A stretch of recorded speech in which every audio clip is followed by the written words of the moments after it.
ইয়া ফাত্তাহু 21 বার পাঠ করলে কি হয়? আমি আবার বলছি, ইয়া ফাত্তাহু 21 বার পাঠ করলে কি হয়? খুবই দামি এবং গুরুত্বপূর্ণ আমলটি। আমলটি আপনি শিখে রাখুন, আপনার কাজে লাগবে। আমলটি কখন কিভাবে করবেন, কোন নিয়মে করবেন, আমলটি করে কিভাবে আপনি উপকৃত হন আমি বলে দিচ্ছি। বিস্তারিত জানার জন্য, আমলটি শিখে রাখার জন্য ভিডিওটি না টেনে, না কেটে ধৈর্য এবং মনোযোগ সহকারে শেষ পর্যন্ত আপনি দেখতে থাকুন। তাহলে সঠিক নিয়মে আপনি আমলটি করতে পারবেন। প্রিয় ভাই বোন, আমলটি করতে আপনার টাকা পয়সা খরচ করতে হবে। আর আমলটি করে যখন আপনি ফলাফল পাবেন, নিজ চোখে ফলাফল দেখে আপনি আনন্দে আত্মহারা হয়ে যাবেন। আপনার চেয়ে আনন্দের আর কেউ থাকবে না। প্রিয় ভাই বোনেরা, তাই চলুন কিভাবে আমলটি করতে হয় জেনে নেওয়া যায়। শুরুতেই বলবো কিভাবে আমলটি করতে হবে, তারপর বলবো আমলটি করে কিভাবে উপকৃত হবেন। তাহলে চলুন কিভাবে আমলটি করতে হয়। শুরুতে উত্তম রূপে পবিত্রতা অর্জন করবেন।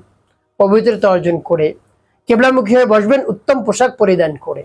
এরপরে জীবনের গুনার কথা স্মরণ করে ক্ষমা প্রার্থনা করবেন, আস্তাগফিরুল্লাহ আস্তাগফিরুল্লাহ আস্তাগফিরুল্লাহ, বা পূর্ণ ইস্তিগফারটি আপনি পাঠ করতে পারেন, আস্তাগফিরুল্লাহ রাব্বি মিন কুল্লি যামবি ওয়া আতুবু ইলাইহি লা হাওলা ওয়ালা কুওয়াতা ইল্লা বিল্লাহিল আলিয়্যিল আযীম। যখন পাঠ করা হয়ে যাবে, এরপরে আপনি কি করবেন?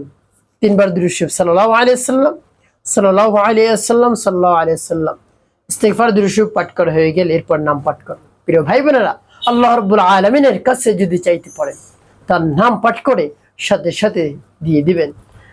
বিন্দু মাত্র দেরি করবেন না, আপনি যা চাইবেন তাই আল্লাহ রাব্বুল আলামিন দান করবেন। তার কারণ সকল কিছুর খাজানা আল্লাহ রাব্বুল আলামিনের কাছে, যা চাইবেন আপনি তাই আল্লাহ রাব্বুল আলামিন দান করবেন। এরপরে সেই নামটি পাঠ করবেন। নামটি পাঠ করে পরবর্তী কি কি করবেন, কোন উদ্দেশ্যের জন্য পাঠ করতেছেন বলে দিচ্ছি, আগে নামটি বলে নেই। ইয়া ফাত্তাহু ইয়া আল্লাহ, ইয়া ফাত্তাহু ইয়া আল্লাহ, ইয়া ফাত্তাহু ইয়া আল্লাহ। যখন পাঠ করা হয়ে যাবে, এরপর একটি ফু দেবেন। তারপর আপনি আবারও পাঠ করবেন, ইয়া ফাত্তাহু ইয়া আল্লাহ, ইয়া ফাত্তাহু ইয়া আল্লাহ, ইয়া ফাত্তাহু ইয়া আল্লাহ। পাঠ করা শেষ। তারপর আপনি মনে দরদ নিয়ে আবার পাঠ করবেন, ইয়া ফাত্তাহু ইয়া আল্লাহ, ইয়া ফাত্তাহু ইয়া আল্লাহ, ইয়া ফাত্তাহু ইয়া আল্লাহ। পাঠ করা এই ভাই বোনেরা, কতবার গুনে গুনে আপনি 21 বার পাঠ করবেন। এরপরে পাঠ করবেন, ইয়া যাল জালালি ওয়াল ইকরাম, ইয়া যাল জালালি ওয়াল ইকরাম, ইয়া যাল জালালি ওয়াল ইকরাম।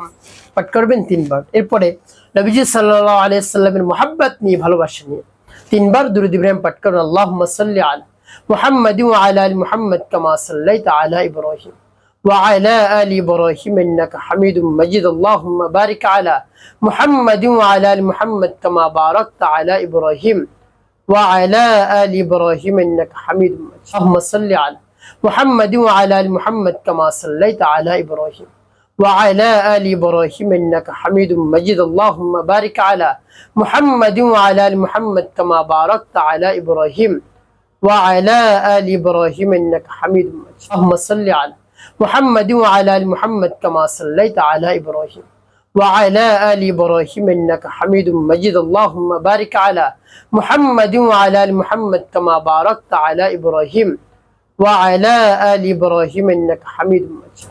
এভাবে যখন পাঠ করা হয়ে যাবে, দুটি ফুদের প্রিয় ভাই বোনেরা, কোন উদ্দেশ্যের জন্য আপনি আমল করবেন।